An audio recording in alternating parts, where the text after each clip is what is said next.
Pinakamasamang bangungot ng pamilya. Binaril ang asawang ama ng 5 anak habang nagtatrabaho. Naririnig ko ang sigawan mula sa telepono at nakita ko siyang nakahandusay sa sahig, duguan. Inabot ng ilang linggo bago natunton ang pumatay matapos siyang tulungan ng mga pinakamalalapit sa kanya. Humigas sa lupa, lumabas, itaas ang kamay. Inside the Crime mula sa Law and Crime, ako si Elizabeth Milner.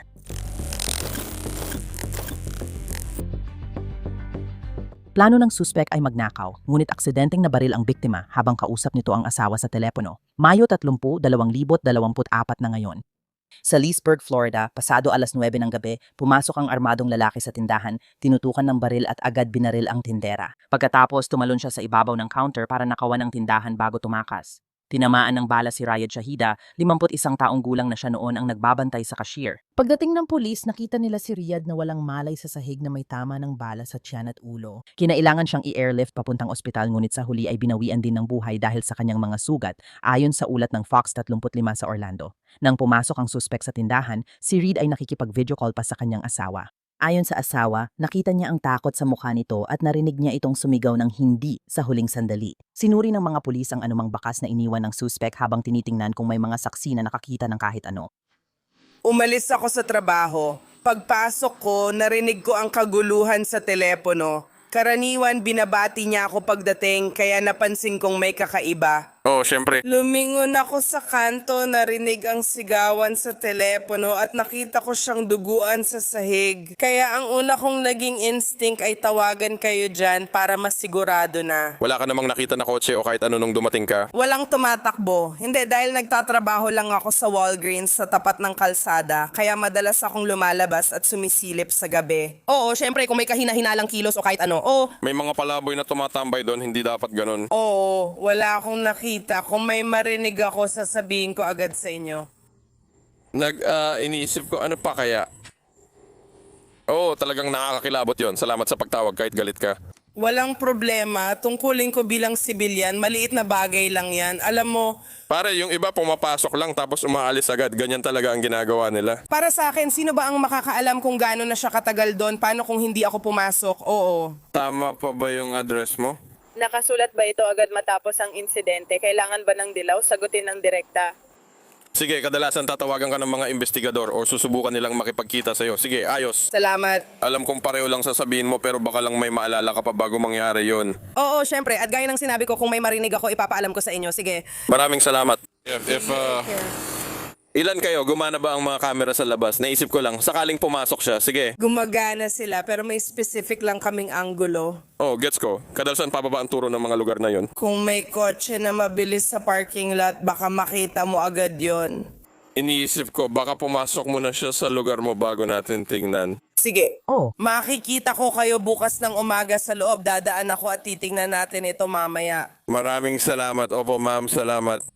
alam lang ng mga detective noon na ang suspek ay payat na lalaki, nakamaong na mapusyaw ang kulay, suot ang kahel na damit at may pink na balot sa mukha. Nananawagan sila sa may impormasyon na lumapit dahil madaling makilala ang mamamatay dahil sa mga kapansin-pansing katangian nito. Nang maipost online ang larawan ng suspek, maraming tip ang nakuha ng pulisya at marami ang nakakakilala sa kanya. Si Alex Lopez, 25 ayon sa Lipa Police District, una silang nakatanggap ng tip mula sa isang kapwa pulis sa Wildwood na nagsabing nakasalamuhan na nila si Alex Lopez ng ilang beses noon. Isa pang tip ang galing sa isang babae na siya ring tumukoy sa bumaril. Nakatanggap ang pulis ng tip mula sa pinsan ni Alex na nagpatunay na siya iyon. Noong unang Hunyo, hinahanap na si Alex Lopez ng autoridad. May gantimpala ang crime line na dolyar, 1,000 pataas para sa impormasyong magdudulot ng kanyang pagkakaaresto. Ngunit sinabi ng pulisya na itinuturing nila siyang armado at mapanganib, kaya hinihikayat nila ang sino mang makakita sa kanya na agad ipagbigay alam ito sa mga autoridad. Noong huling Hunyo, dinala ng mga tip ang Florida Department of Law Enforcement sa isang hotel sa Kissimmee, mahigit 1 oras sa timog ng Leesburg. Noong Hunyo 26, 1 buwan matapos ang pamamaril, napaligiran na si Alex Lopez. Itayo siya, kunin ang babae, lumabas, mga kamay, ilabas ang mga kamay. Ilabas ang mga kamay mo. Sandali lang, sandali lang.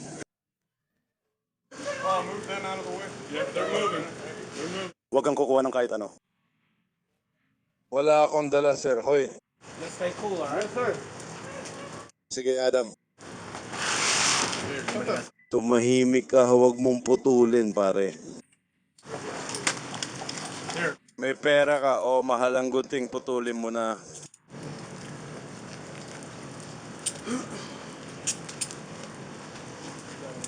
Anong pangalan mo? Gamitin mo ito para putulin yon. Simulan mong putulin ng mga strap dito. Maghanap ka ng kahit ano. Parang gusto kong ipabitin ng racial nail.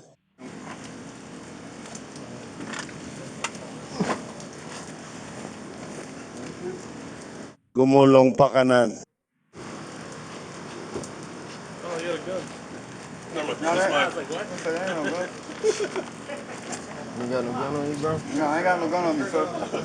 Hinila ko siya para sa'yo. Nakuha ko na.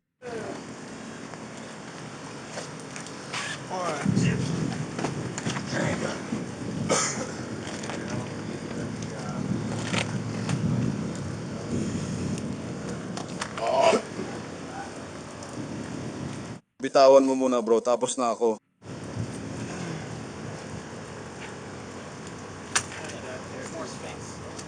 Tapos na ako, may nakuha akong pampalasa sa minahan.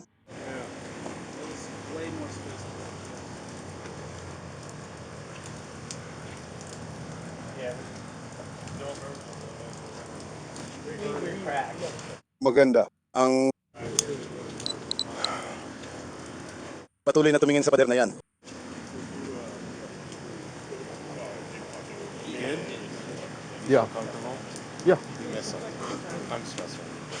Pwede ko bang itaas ang ari ko? Ayan na. Gusto mo ba? Pwede kayong magpasalamat.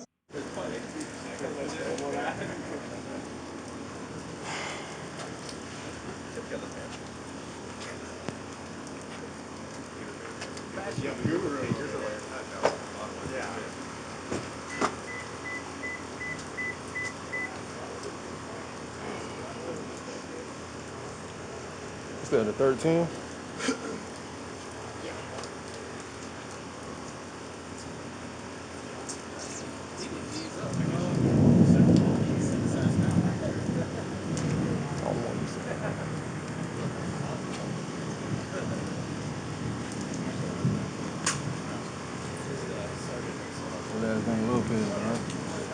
Apelido Lil, Pennsylvania.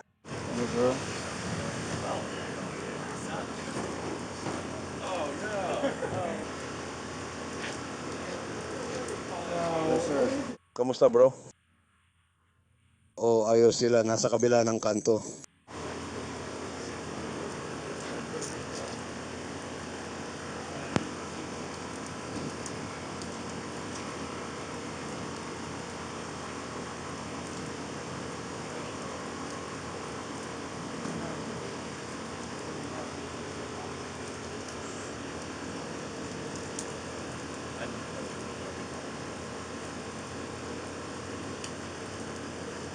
Relax lang kamay mo, bro. Sige, sir.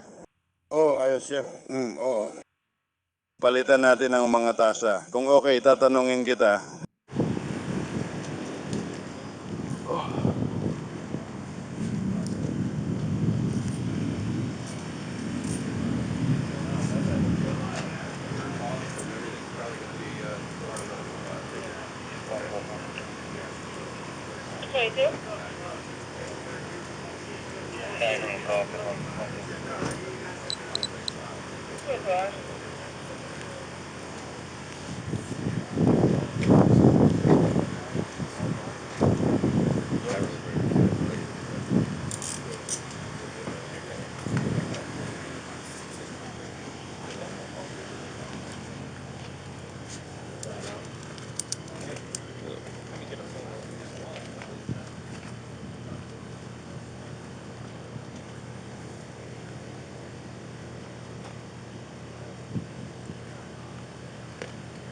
You got your photo? Nakuha mo ba? Nakuha mo ba? Oo, nakuha ko na. Sige.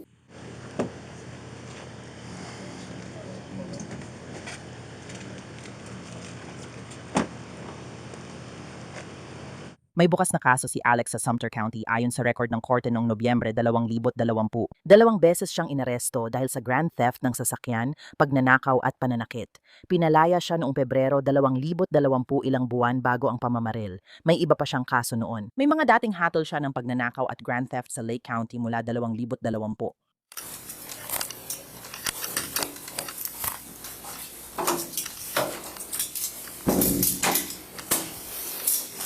Nagmadali doon si Ginong Lopez. Ako si Sargento Robinson ng Criminal Investigations Division, Leesburg Police. Gusto kitang makausap ngayon. Sige, pero hindi ako makikipag-usap hanggat hindi nababasa ang aming mga karapatan. Opo, sir. Alam mo, naiintindihan mong nandito ka ngayon. Oo, alam mo. Kaya sinisigurado ko at nagpapatuloy ako at may ginagawa ako. Sige. Oo, kung makukuha ko itong bagay na to. Sige, Naipit ang card ko.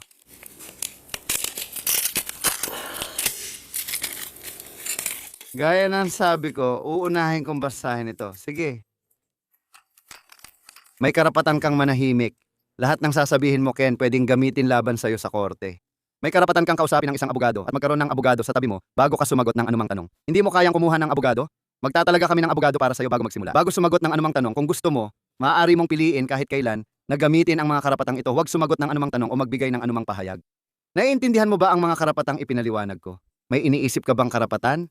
Gusto mo bang makipag-usap? Pasensya na, kakausapin ko muna ang abogado ko pero wala naman akong dahilan. Ibig kong sabihin, pwede naman tayong mag-usap kung ano man ang gusto mong itanong. Gusto ko sanang magtanong ng ilang bagay sa'yo. Pero ganito kasi yon, kailangan kong malaman kung oo, gusto mong makipag-usap sa akin o hindi, ayaw mo. At kung sa isang punto ay sabihin mong ano, ayoko nang magsalita pa, sabihin mo lang sa akin na ayaw mo nang makipag-usap sa warranty. Yun lang naman yun, sige. Aalis na ako dahil sa gulo ng mga federal na pagpupulong at parang ibinenta ka na lang. nakuha kita.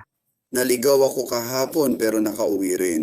Dapat nandito na ako sa boss na ito at uupo na lang, titiisin ko na lang. Gaano ka nakatagal gumagamit ng Met? Umuwi ako mula kulungan, hindi ko nasasabihin yon. Alam ko, gets kita. Isa yan sa pinakamahirap at pinakamasamang bagay na tigilan. Dati usap-usapan ng coke, mahirap tigilan. Pero mas mahirap talaga nung heroin na. Mas mahirap ang Met para sa karamihan sa atin. Nakita ko na ang ilan sa pinakamabubuting tao sa mundo, pinakamababait, nagkakamali pa rin ng kalokohan. Droga lang talaga ang dahilan ng pagkakamali nila, hindi dahil masama silang tao o may ginawang masama. Tapos binabaluktot ng droga ang isip mo at napapagawa ka ng mga bagay na hindi mo naman talaga gagawin. Alam mo yon, kaya, magpatulong ka, yan ang kailangan mo. Kailangan mo talaga ng tulong. May tulong naman ako. May ginto ako. Yan ang pinakamahusay na tulong na makukuha mo.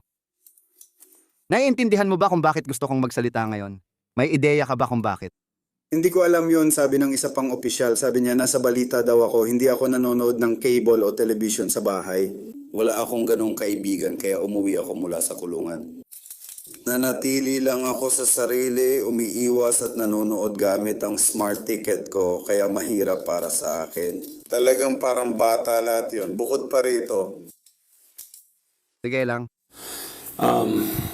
Gaano ka nakatagal dito sa Orlando ngayon? Orlando? Oh, Orlando, Kissimmee. Ikaw dito pataas. Nandito na ako ng mga isang buwan na. Gaano katagal yon? Gaano katagal ang isang buwan? Mga isang buwan, 2 buwan, 2 buwan? Bakit ka pumunta sa Orlando? Pumunta lang kami dito para ilabas ang mga bata para makita siya at iba pa, yun lang naman. Pero, hindi talaga namin kayang mag-ipon ng pera para sa mga ticket o pamasahe. Mahal na ngayon, di ba? Oo, mahal. Sino ang kasama mo? Buck Oliver, isang kaibigan na kakakilala ko lang. Isang kaibigan na kakakilala mo lang. Nakilala ko nung umuwi ako galing kulungan. Anong pangalan niya? Hana? Hana? Oo. Tinutulungan ka ba niyang makaalis sa bahay? Oo, tinulungan niya ako. Mabuting ina siya, maganda yan, gusto niya. Wala siyang ibang gusto kundi ang pinakamabuti para sa mga anak niya. Ganon din ang ginagawa ko sa aso. Ayos lang sila, hey, yun lang naman ang hinihiling ko sa anak niya. Maganda yan. Kung may tutulong sa'yo na makaalis sa bisyo, malaking bagay yon kasi 26 na taon ko na itong ginagawa. Espesyalista ako sa ilang krimen. Nakita ko na kahit mabubuting tao nagkakamali, pero hindi sila ang pagkakamali. Hindi naman kasalanan ng tao, nangyari lang talaga nung gabing yon. Hindi gets kita. Hindi makakapagpakita ng respeto. Alam mo yun, wala talaga. Yung sinabi mo lang talaga sa akin, pasensya na. Walang tanong, hindi na ako tulad dati. Hindi, gets kita. Kahit maraming tumawag na si Alex ang bumaril, itinanggi niyang may alam siya sa pagnanakaw o pamamaril. Di mo alam kung bakit gusto kitang kausapin. Sinusubukan kong makita siya para sabihin mo sa akin. Nag-iimbestiga ako ng isang pagnanakaw. Naalala ko kung wala naman talaga akong masasabi para sa sarili ko. Kung may ebidensya talaga kayo laban sa akin, makikita niyo ako sa video o saan man. Ikaw, Sinasabi niyong ako ang gumawa kahit alam kong hindi totoo. Sige, kayo na ang bahala kung yan ang iniisip niyo. Hindi ako nagmamagaling sa'yo. Hindi. nirerespeto kita. Hindi ako naniniwala sa pagpapalabnaw ng katotohanan. Mas gusto ko ang pagiging diretso at tapat. Tama o pa, sir? Kaya sa mga kasong ito, hinahayaan kong ang ebidensya ang magsalita. Alam mo, may mga tao na nagsasalita. At kapag gusto nilang makipag-usap sa akin, ang pinaka-importante talagang hinahanap ko ay gusto ko talagang malaman kung bakit. Alam mo, at may mga tao, gaya ng sabi mo, alam mo, mabubuting tao gumagawa ng masasamang bagay dahil sa droga. Tama? Sinusubukan kong umunawa at hikayatin ang iba na gumawa ng mabuti, hindi masama sa'yo. Sabi ko, ayokong ikulong yon. Hindi mo sinabi yon, hindi mo sinabi yon. Ang sinasabi ko, sa lahat ng taon ko, sa lahat ng mga nakausap ko, may mga inaresto akong talagang mabubuting tao, malalaking puso na may nagawang ilan. Nagkamali sila dahil sa droga na hindi nila usual gawin. Kaya paano sila matutulungan? Matutulungan ba sila? Hukom gawin. May gumagawa ng mabuti. Minsan gumagawa sila ng mali, pero hindi ibig sabihin masama na sila. Nagkamali lang sila. Yan lang, ibang tao. Oh, at ang sa akin, alam mo, gusto ko lang malaman kung bakit. Minsan, alam mo yon, ano ba yon? Droga ba? May dahilan ba kung bakit nila ginawa ang ginawa nila? Hindi ano ang ginawa nila. Hindi ibang tao. Alec, Makinig ka sa akin, hindi sa ibang tao. nag-aalala ako tungkol dyan. Alam kong may problema ka, kaya ka nag-aalala. Naiintindihan mo ba bakit ka nandito, Alex? Inaaresto ka. Naiintindihan mo, di ba? Naiintindihan ko rin. Inaresto mo ako, sir. Hinuli mo ako ng may karapatan. Hindi ko kailangan magsalita para sa sarili ko. Ayaw mong makipag-usap sa akin. Sinusubukan kitang kausapin pero di ka pwedeng magtanong.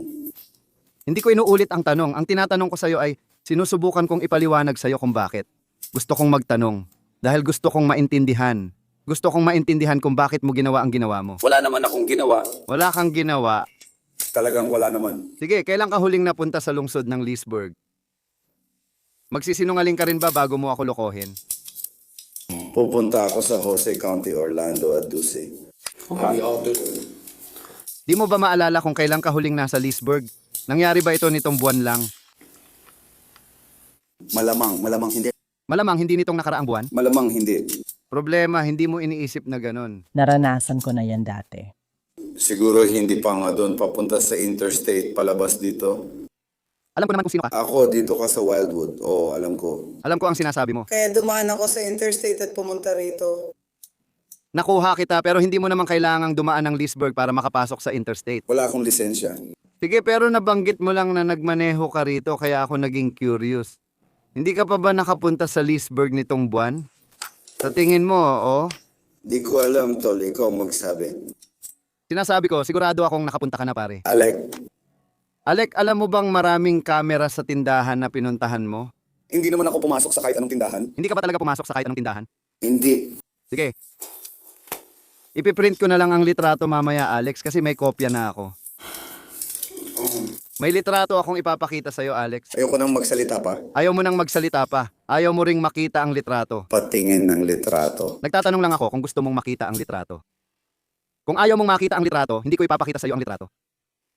Nire-respeto kita. Ipinakita mo sa akin ang litrato pero hindi ako nagsasalita. Wala na. Sige, tingnan natin.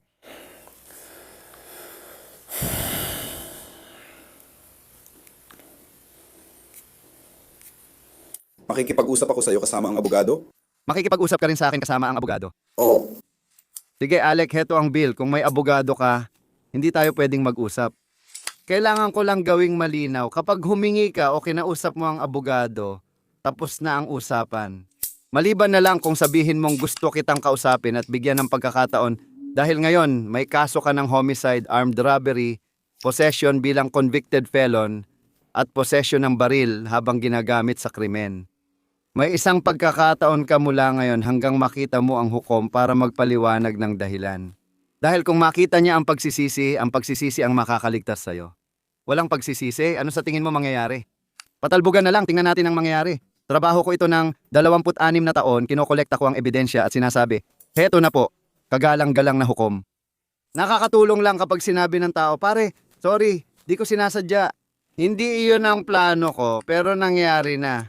Pero ayos lang yon. Sinusubukan mong itama, sinasabi mong, nagkamali ako, hindi ko sinadya. Iyan ang pagsisisi. Droga ang dahilan kung bakit nangyari iyon. Kung ayaw mo, ikaw ang bahala. Pasensya na. Sige, gusto mong kausapin ang abogado mo, maupo ka muna dyan. Sabi mo malinaw na masama ako.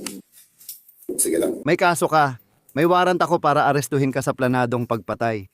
Bawal akong kausapin ng hukom. Okay lang, Alex. Uy, Tad, dyan lang.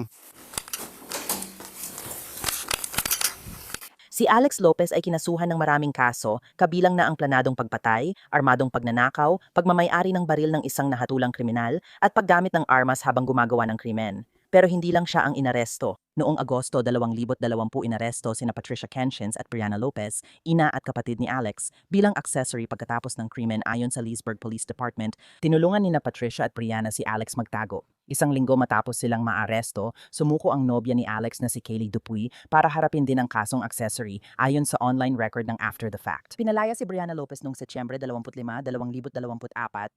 Pinalaya si Kaylee Dupuy noong Disyembre 13. Hindi pinalaya si Patricia Kenshins hanggang Enero 30, 2025 at si Alex ay nanatili sa kulungan hanggang paglilitis sa kasong pagpatay ayon sa mga piskal. Hindi siya mapaparusahan ng kamatayan pero maaari siyang makulong habang buhay na walang parol kung mapatunayang nagkasala. Ayon sa ulat, pinili ni Alex na huwag tumestigo para sa sarili niyang depensa. Ipinaglaban ng kanyang mga abogadong tagapagtanggol na hindi talaga kasama si Alex sa kwento at wala ring ebidensya na magpapatunay na nandoon siya. Ngunit tila pabor sa mga piskal ang surveillance video.